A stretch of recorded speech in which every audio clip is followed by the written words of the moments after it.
Hello, dear friends. Welcome to DJK.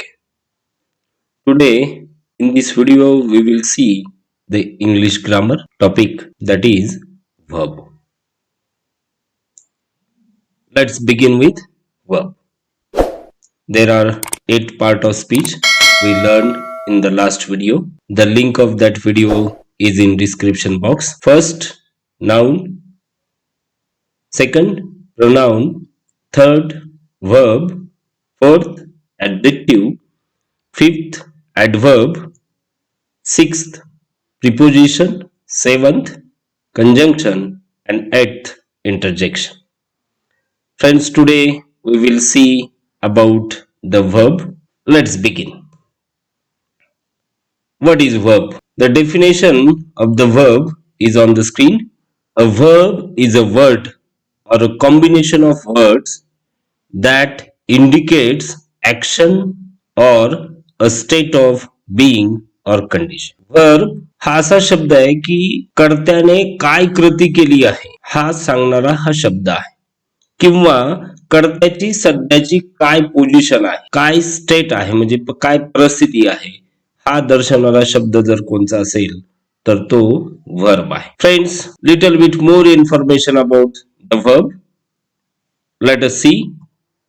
A verb is the part of a sentence that tells us what the subject performs. कर्त्याने काय क्रिया केली आहे हा सांगतो तो verb आहे. Verb are the hearts of English grammar.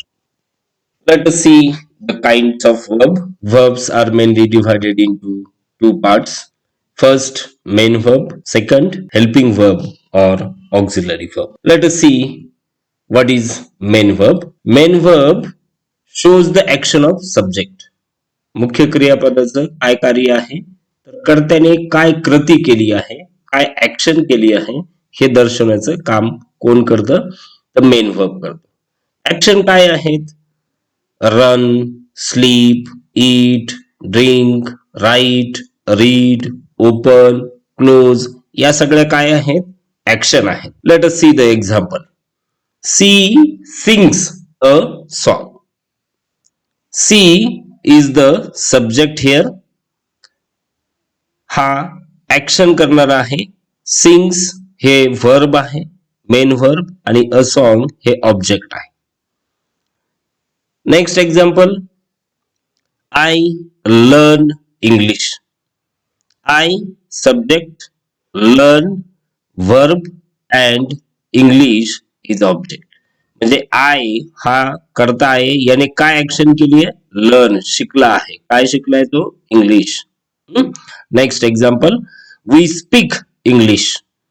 आम्ही काय करतोय तर आम्ही करणारे आहोत म्हणजे सब्जेक्ट आहे आणि स्पीक, स्पीक म्हणजे काय? वर्ब आहे. इंग्लिश म्हणजे स्पीक म्हणजे बोलणे. Next fourth. Atharva ate a cake. अथर्वने काय केला? केक खाल्ला. एट म्हणजे काय? खाल्ला. कोणी खाल्ला? अथर्वने खाल्ला. काय खाल्ला? केक. कर्त्याने काय ऍक्शन केली आहे? अथर्वने काय ऍक्शन केली आहे? खाण्याची कृती केली आहे, खाण्याची ऍक्शन केली आहे. Okay. Next, helping verb, second kind. Helping verbs, such words gives more meaning to main verb. कर्त्याने कशी कृती केली आहे हे विस्तृतपणे सांगणारं काम कोण करत असेल तर ते हेल्पिंग वर्ब आहे. सच verbs we can't use alone, they requires main verb. हे हेल्पिंग वर्ब किंवा ऑक्झिलरी वर्ब आपण एकटे वापरू शकत नाही. का तर त्यांना मेन वर्बची गरज असतेच, कारण त्याच्याशिवाय वाक्याचा अर्थ पूर्ण होत नाही. am, is, are, was, were, have, has, had, shall, will, do, does, did. These are the helping verbs. Can, could, may, might, must, should. These are the auxiliary verbs. Friends, let us see the example. I am subscribing this channel. I is the subject. Am helping verb. Subscribing verb plus ing म्हणजे इथे हे क्रियापदाला आयएनजी participle लावलेला आहे. This channel. इथे पाहिलं तर तुम्हाला M हे हेल्पिंग व्हर्ब आहे आणि त्याच्यानंतर मेन व्हर्बला आयएनजी पार्टिसिपल लावलंय. म्हणजे मेन व्हर्ब शिवाय इथे एम असूनही त्या वाक्याचा अर्थ पूर्ण होणार नाही. Next example, we are learning English. We are learning English. Friends, we subject, are helping verb, learning म्हणजे मेन व्हर्बला आयएनजी घेतले आणि इंग्लिश. थर्ड एक्झाम्पल बघा, यू मे गो. इथे मी ऑक्झिलरी व्हर्ब वापरला आहे. जर इथे यू मे एवढंच वापरलं आणि गो हा शब्द नाही वापरला तर यू मे च्या नंतर मेन व्हर्ब जर वापरलं नाही त्या सेंटेन्स मधून कंप्लीट मिनिंग मिळणार नाही. Next, she will ask. She will असा जर शब्द प्रयोग जर फक्त केला तर त्या वाक्यातून अर्थ पूर्ण होणार नाही. काय करेल ती? तर सी विल आस्क, ती विचारेल. Next, these verbs are also divided into two parts. First, finite verb and second, infinite. Let us see the finite verb. Finite verb have limited agreement with subject. या finite verbचं तेवढ्या क्षणापुरतं subject बरोबर एक agreement असतं. म्हणजे काय? It means that finite verbs are depends on the subject. हे सब्जेक्ट वर डिपेंड असतं. म्हणजे सब्जेक्टच्या पण पॅरामीटर्स वर डिपेंड असतं. दीज पॅरामीटर्स आर टेन्स, काळ. काळ जसा बदलेल तसा फायनाइट वर्ब चेंज होतो. म्हणजे प्रेझेंट टेन्स असेल तर त्याच्याप्रमाणे तो फायनाइट वर्ब वापरला जाईल. पास्ट टेन्स असेल, फ्युचर टेन्स असेल तर त्या पद्धतीने वापरला जाईल. पर्सन, मग first person, second person, third person असेल तर त्याच्या पद्धतीने वर्ब मध्ये बदल होईल. नंबर, मग तो सिंग्युलर आहे की प्लुरल आहे त्याच्या पद्धतीने सुद्धा बदल होईल. Let us see how it change with example.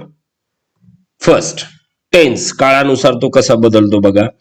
इथं मी सिंपल प्रेझेंट टेन्सचं सेंटेन्स दिलंय, आय ईट अ मँगो.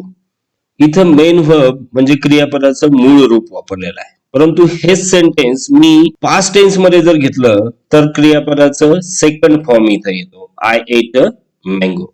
म्हणजे इथं व्हर्ब याचं सब्जेक्ट बरोबर एक अग्रीमेंट झालेला आहे. Second example about person, I ring the bell. म्हणजे मी इथं फर्स्ट पर्सन वापरलाय म्हणून इथं रिंग हे क्रियापदाचं मूळ रूप आलेलं आहे.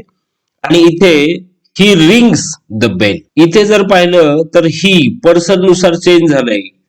थर्ड पर्सन मी इथं वापरलेला आहे, ही. आणि याच्यामुळे इथं मुख्य क्रियापदाला यस पार्टिसिपल लागले. Next, about number, he is wise. Number प्रमाणे सुद्धा चेंज होत. म्हणजे हा सिंग्युलर आहे म्हणून इथं वर्ब इज वापरलेला आहे.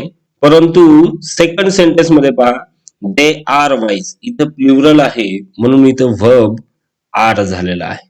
म्हणजे सिंग्युलर असेल तर आपण काय वापरतो? इज. आणि प्लुरल असेल तर काय वापरतो? आर. अशा पद्धतीने फायनाइट वर्ब चेंज होत राहतात. नेक्स्ट आहे infinite verb. What is infinite verb?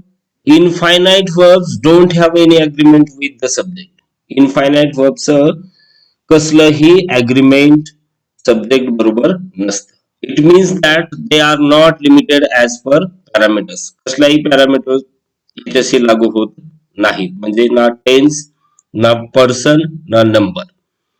Let us see the details. I am working in the farm. बघा, प्रेझेंट कंटिन्युअस टेन्स मधलं सेंटेन्स आहे. आय एम वर्किंग आणि सी इज वर्किंग. इथं मी C वापरलंय, इथं कुठेही यस किंवा एस लागलेलं नाही. They are working, working same आहे, इथेही सेम आहे आणि वरतीही सेम आहे. फक्त इथं चेंज हेल्पिंग व्हर्ब मध्ये झालेला आहे. म्हणजे मेन व्हर्ब मध्ये कुठेही चेंज होत म्हणजे कसलंही पॅरामीटर इनफायनाइट व्हर्बला बरकरार. हेच वाक्य जर मी पास्ट टेन्स मध्ये जरी केलं, आय वॉज वर्किंग, तर वर्किंग हे सेम राहणार आहे. मेन व्हर्ब मध्ये कुठलाही बदल होत नाही. These are infinite verbs. What are the function of infinite verbs?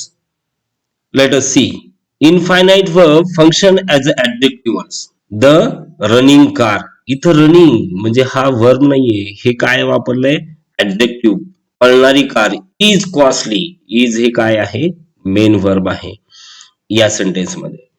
Second function काय आहे? Noun. Walking is good for health. Walking infinite verb आहे. इज हे मेन वर्ब इथे वापरलेलं आहे आणि गुड फॉर हेल्थ शरीरासाठी चांगला आहे असं आपण म्हणतो. म्हणजे infinite verb function as adjective, infinite verb function as noun and the last infinite verb function as adverb. I went to market to see. See हे ॲडवर्ब इथं वापरलेलं आहे. I subject went B two म्हणजे क्रियापदाचं दुसरं रूप आहे. Simple past tense मध्ये हे सेंटेन्स आहे. Friends, infinite verbs work as adjective, a noun and adverb also. Infinite verbs are mainly divided into three parts. First, gerund, second, infinitives, and third, participle. Friends, I had made three separate video about this. Please watch these videos.